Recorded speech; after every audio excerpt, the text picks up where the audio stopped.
வணக்கம் மக்களே, welcome back to Deena's kitchen. இன்றைக்கி நம்ம கிச்சனில் பார்க்க போகிறது ஒரு இன்ட்ரெஸ்டிங்கான குருமா. குருமானா ரெகுலராக பண்ணுற ஸ்டைல் குருமா இல்லை. இன்றைக்கி பார்க்க போகிறது சோயா வெள்ளை குருமா. அதாவது மீல் மேக்கர்லாம் வச்சு சூப்பரான ஸ்டைலில் குருமா பண்ண போகிறோம்.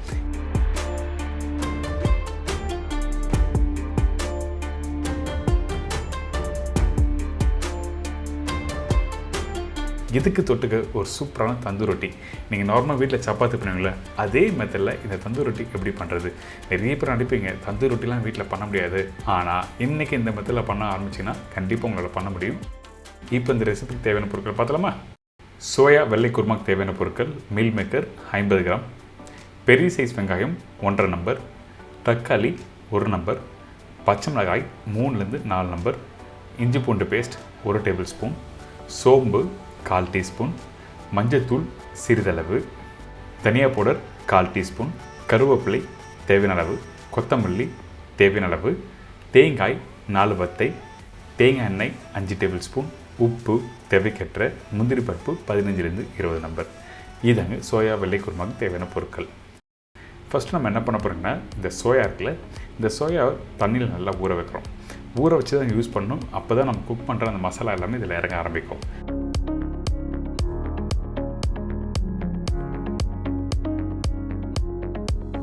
தேவையான அளவுக்கு தண்ணி ஊற்றி நல்லா ஊறணும்.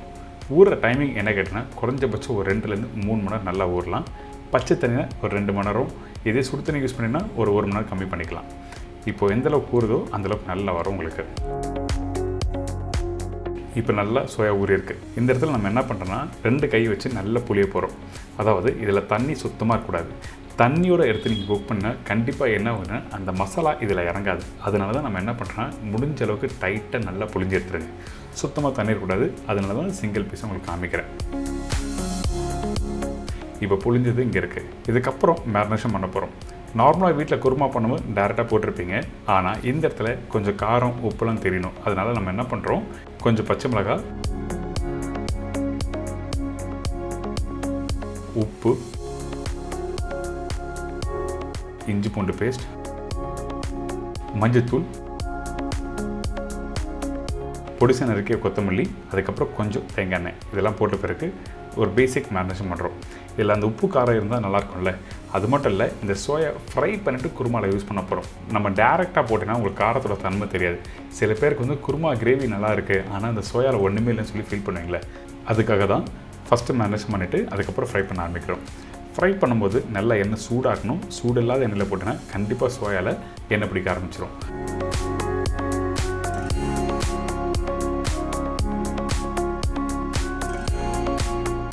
சோயாவை நீங்கள் ஃபுல்லாக ஃப்ரை பண்ண வேண்டிய அவசியம் இல்லை. ஒரு 30-40% ஃப்ரை பண்ணி எடுத்துருங்க. அதுக்கு பிறகு இந்த மாதிரி பிளேட்டில் மாற்றி வச்சுருங்க. இப்போது குருமா ரெடி பண்ண போகிறோம். இந்த குருமா ரெடி பண்ணுறதுக்கு ஃபஸ்ட்டு முக்கியமானது, நீங்கள் வீட்டில் யூஸ் பண்ணுற ரீஃபைண்ட் ஆயில், நெல்லெண்ணெய், கடலெண்ணெய் கண்டிப்பாக வேண்டாம். தேங்காய் எண்ணெய் மட்டும் தான் யூஸ் பண்ணணும். இப்போ தேங்காய் எண்ணெய் ஊற்றிருக்கேன். அதுக்கு பிறகு சோம்பு, வெங்காயம் போட்டிருக்கேன். பச்சை மிளகாய் காரத்துக்காக கருவேப்பிலை தாளிப்பு போட்டிருக்கோம். இப்போது இந்த இடத்துல பார்க்க வேண்டிய முக்கியமான விஷயம் என்ன கேட்டிங்கன்னா, அந்த வெங்காயம் எந்த அளவுக்கு வதங்குறதுன்னு சொல்லி பார்க்கணும். குருமாவுக்கு பொறுத்த வரைக்கும் 30-40% அளவுக்கு வதங்கினா மட்டுமே போதும். எதுக்காக கேட்டிங்கன்னா, இந்த வெங்காயம் தக்காளி கொஞ்சம் தண்ணி ஊற்றி பாயில் பண்ணுவோம். இந்த வெங்காயம் தக்காளி கொஞ்சம் சாஃப்ட்னஸ் வேணும். இதே வதக்கிட்டு நீங்கள் பண்ணும்போது மசாலா கான்செப்டில் போய்டும். அப்போ குருமா டேஸ்ட் கொடுக்காது. இதுக்கு பிறகு இஞ்சி பூண்டு பேஸ்ட் போட்ட பிறகு 1 நிமிஷம் நல்லா வதக்குங்க. வதக்கி முடித்த பிறகு தக்காளி போட்டிருக்கேன். இந்த தக்காளி 1/4 இல்லை 1/6. பெரிய தக்காளியாக இருந்தால் 1/6 கட் பண்ணுங்க. சின்னதாக இருந்தால் 1/4 போடுங்க. இதுக்கு பிறகு தக்காளி நல்லா மிக்ஸ் பண்ணுங்க. மிக்ஸ் பண்ணி முடித்த பிறகு உப்பு கொஞ்சம் போட்டிருக்கோம். அதுக்கு பிறகு தனியா பவுடர். இந்த இடத்துல தனியா பவுடர் மட்டும் தான் போட்டிருக்கேன். சில்லி பவுடர் யூஸ் பண்ணல. அதனால் கவனித்து பண்ணுங்கள். இதுக்கு பிறகு ஃப்ரை பண்ணி வச்சுருக்க சோயா தண்ணி ஊற்றிருக்கேன். தண்ணி ஊற்றின பிறகு கொஞ்சம் நல்லா கொதித்து வரட்டும். அதுக்கு பிறகு அரைச்சி வச்சுருக்க முந்திரி பேஸ்ட்டு இந்த இடத்துல யூஸ் பண்ணுறோம். எதுக்காக முந்திரி பேஸ்ட்டு ஃபஸ்ட்டு யூஸ் பண்ண கேட்டேன்னா, அந்த கிரேவி கொஞ்சம் திக்னஸ் கொடுக்கும். அது மட்டும் இல்லை, ஒரு ஸ்மூத்தான ஒரு டெக்ஸ்டர் அண்ட் டேஸ்ட் கொடுக்கும். அதுக்காக தான் இந்த கேஷ்யூ பேஸ்ட் போட்டிருக்கேன்.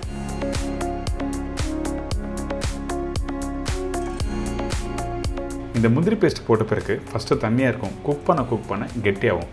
பச்சை வாசனை போகிற அளவுக்கு நல்லா குக் பண்ணியிருக்கணும். அதுக்கு பிறகு தான் அடுத்த ஸ்டேஜ் போகணும். ஏன் கேட்டிங்கன்னா, முந்திரி பருப்பு வேகிறதுக்கு கொஞ்சம் டைம் எடுக்கும். அதனால் நல்லா வேகட்டும். இதுக்கு பிறகு தான் தேங்காய் பால் போடுறோம். இந்த தேங்காய் பால் போட்ட பிறகு ஒரு 2 நிமிஷம் கொதிச்சா போதும். அதுக்கு நேரம் குக் பண்ண வேண்டாம். ஏங்கிட்டோம்னா அந்த தேங்காய் பால் ரொம்ப நாள் கொதிச்சா அந்த டேஸ்ட் மாறும். திக்னஸ்க்காக முந்திரி பருப்பு, டேஸ்ட்டுக்காக அந்த ஃப்ளேவருக்காகவும் தேங்காய் பால் ஆட் பண்ணியிருக்கேன். அதுக்கப்புறம் தக்காளி, பச்சை மிளகாய், கருவேப்பிலை, கொத்தமல்லி, கொஞ்சம் தேங்காய் எண்ணெய் இதெல்லாம் ஊற்றி நல்லா மிக்ஸ் பண்ணி அப்படியே எடுத்து சர்வ் பண்ணால் ஒரு சூப்பரான சோயா வெள்ளை குருமா ரெடி.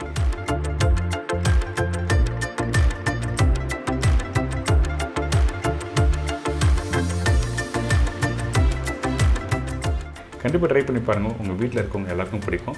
இதை தொடர்ந்து தந்தூரி ரொட்டி எப்படி பண்ணுறது பார்ப்போம். தேவையான பொருட்கள் பார்க்கறதுக்கு முன்னாடி இன்னொரு முக்கியமான விஷயம், நம்ம சேனலில் நிறைய பேர் வீடியோ பார்த்து வீட்டில் ட்ரை பண்ணுற சொல்கிறாங்க. இதுலேயும் இன்னும் கொஞ்சம் டவுட் எதுனா இருந்ததுன்னா நீங்கள் நேராக கூகுள் போங்க. கூகுளில் போய்ட்டு www.chefdeenacooks.com டைப் பண்ணுங்கள். என்னோடய வெப்சைட் ஓப்பன் ஆகும். உங்களுக்கு தேவையான ரெசிபியை நீங்கள் டைப் பண்ணினா ஃபோட்டோ ப்ளஸ் எக்ஸ்ப்ளனேஷனும் உங்களுக்கு தெளிவாக கொடுத்துருப்பேன்.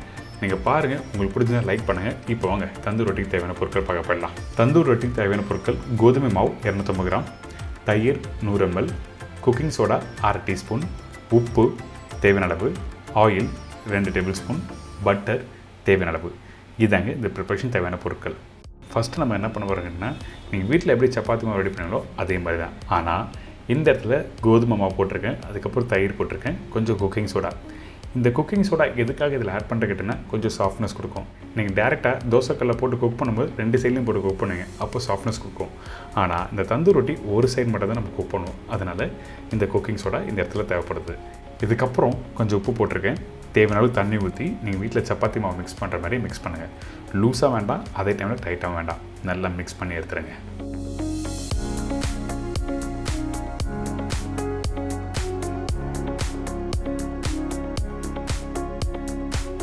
இந்த மாதிரி மிக்ஸ் பண்ணி முடித்த பிறகு எப்போவுமே நீங்கள் வீட்டில் சப்பாத்தி, பரோட்டா, பூரி பண்ணும்போது நல்லா மாலிஷ் பண்ணிடணும். அதாவது இந்த மாவை நல்லா மிக்ஸ் பண்ணணும்னு சொல்கிறேன். இந்த மாதிரி மிக்ஸ் பண்ணி முடித்த பிறகு ஒரு 10லேருந்து 15 நிமிஷம் ரெஸ்ட் விடுங்க. சின்ன குவான்டிட்டினா 10லேருந்து 15 நிமிஷம் போகும். இதே கொஞ்சம் குவான்டிட்டி அதிகமாக இருக்குன்னா ஒரு 1/2 மணி நேரம் ரெஸ்ட் விடலாம். இதுக்கு பிறகு பார்த்திங்கன்னா அந்த டோ நல்லா சாஃப்டாக இருக்கும். இந்த டோவை திருப்பி எடுத்து நல்லா மாலிஷ் பண்ண ஆரம்பிக்கிறோம். அதாவது செகண்ட் டைம் நல்லா மிக்ஸ் பண்ண ஆரம்பிக்கிறோம்.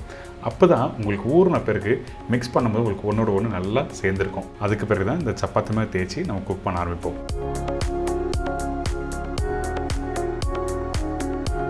இப்போ நம்ம என்ன பண்ணுறோன்னா இதை அப்படியே ரஃபாக கட் பண்ணுறோம். ரஃபானா உங்களுக்கு எப்படி ரவுண்டாக பிடிக்கிறதுக்கு எந்த அளவுக்கு உங்களுக்கு கையில் பிடிக்குமோ அந்த அளவுக்கு நம்ம கட் பண்ணி எடுத்துகிறோம். இதை நம்ம என்ன பண்ணுறோன்னா பேடா நிறைய வீடியோவில் சொல்லியிருக்கேன், பட் இருந்தாலும் இன்னொரு வாட்டி சொல்கிறேன். நம்மளோட பெரிய விரலுக்கு பார்த்தீங்களா, அந்த பெரிய விரல் மேல் பகுதியிலேருந்து ஒரு கார்னராக நீங்கள் ப்ரெஸ் பண்ணி லைட்டாக நீங்கள் ப்ரெஸ் பண்ணும்போது உங்களுக்கு இந்த மாதிரி ரவுண்டாக வரும். இந்த மாதிரி ரவுண்டாக வந்த பிறகு நம்ம என்ன பண்ணுறோம், ஒரு பகுதியில் ஆயில் போட்டிருப்பேன், ஒரு பகுதியில் மாவு யூஸ் பண்ணியிருப்பேன். அது எப்படி யூஸ் பண்ணுறேன்னு பார்க்கலாம் வாங்க.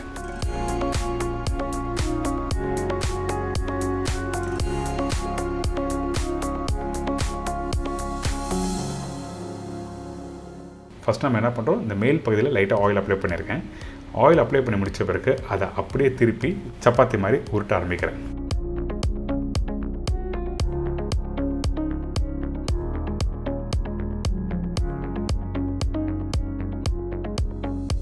ஓரளவுக்கு உருட்டி முடித்த பிறகு திருப்பி கொஞ்சம் லைட்டாக கோதுமை போடுறோம். எதுக்காகன்னா தந்தூரி ப்ரிப்பரேஷன் பண்ணும்போது ஒரு சைடு ஆயில் ஒரு சைடு ரொட்டி இருக்கணும். அப்போ தான் உங்களுக்கு மேலே அந்த சாஃப்ட்னஸ் கரெக்டாக உங்களுக்கு கொடுக்க ஆரம்பிக்கும். தந்தூரில் ஒட்டணுன்னா அந்த மாய்ஸ்டர் இருந்தால் மட்டும்தான் ஒட்டும். அதனால தான் ஒரு சைடு ஆயில் இன்னொரு சைடில் மாவு யூஸ் பண்ணியிருக்கோம். இப்போ நம்ம என்ன பண்ணுறோன்னா இந்த பேன் இருக்குல்ல, அதாவது இந்த ஃப்ரைங் பேன், இந்த ஃப்ரைங் பேன் நல்லா சூடாக இருக்கணும். அதுக்கு பிறகு எந்த சைடு ஆயில் இருக்கோ அந்த சைடு வந்து டேரெக்டாக பேனில் ஒட்ட ஆரம்பிக்கிறோம். இந்த மாதிரி ஒட்டிட்டு லைட்டாக ப்ரெஸ் பண்ணிவிட்டு மீடியமான ஃப்ளேம் வச்சுட்டு நீங்கள் சுற்றி காட்டணும். சுற்றி காட்டும்போது உங்களுக்கு சூப்பரான தந்தூரி ரொட்டி ரெடி.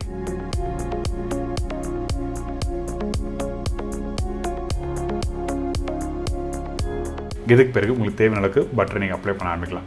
பட்டர் அப்ளை பண்ணி முடித்த பிறகு எடுத்திங்கன்னா 2 சைட்லையும் நல்லா வெந்திருக்கும். ஸோ நம்ம வீட்லேயும் கண்டிப்பாக இந்த மாதிரி ரொட்டிலாம் வீட்டில் ட்ரை பண்ண முடியும். அதனால தான் இன்றைக்கி நம்ம சேனலில் சொல்லி கொடுத்துருக்கேன். கண்டிப்பாக ட்ரை பண்ணி பாருங்கள். இந்த இடத்துல இன்னும் வேறு என்ன டாப்பிங்ஸ் என்ன போடலாம் அப்படி கேட்டிங்கன்னா கண்டிப்பாக பண்ணலாம். டாப்பிங்ஸ் யூஸ் பண்ணுறது 2 விதமாக யூஸ் பண்ணலாம். ரோல் பண்ணும்போது பூண்டு, பொடிசா நறுக்கிய பூண்டு, கொத்தமல்லி, சில்லி ஃப்ளேக்ஸ் அந்த மாதிரி போடலாம். அப்படி இல்லை, இந்த மாதிரி குக் பண்ணி முடிச்ச பிறகு வேணால் கொஞ்சமாக கொத்தமல்லி போட்டுட்டு அதுக்கப்புறம் லைட்டாக பட்டர் வாஷ் கொடுத்தீங்கன்னா உங்களுக்கு அது ஒரு ஃப்ளேவரில் சூப்பராக இருக்கும். இன்றைக்கி சோயா வெள்ளை குருமா தந்தூரி ரொட்டி எப்படி பண்ணுறது தெரிஞ்சிருக்கோம். கண்டிப்பாக ட்ரை பண்ணுங்கள், என்ஜாய் பண்ணுங்கள்.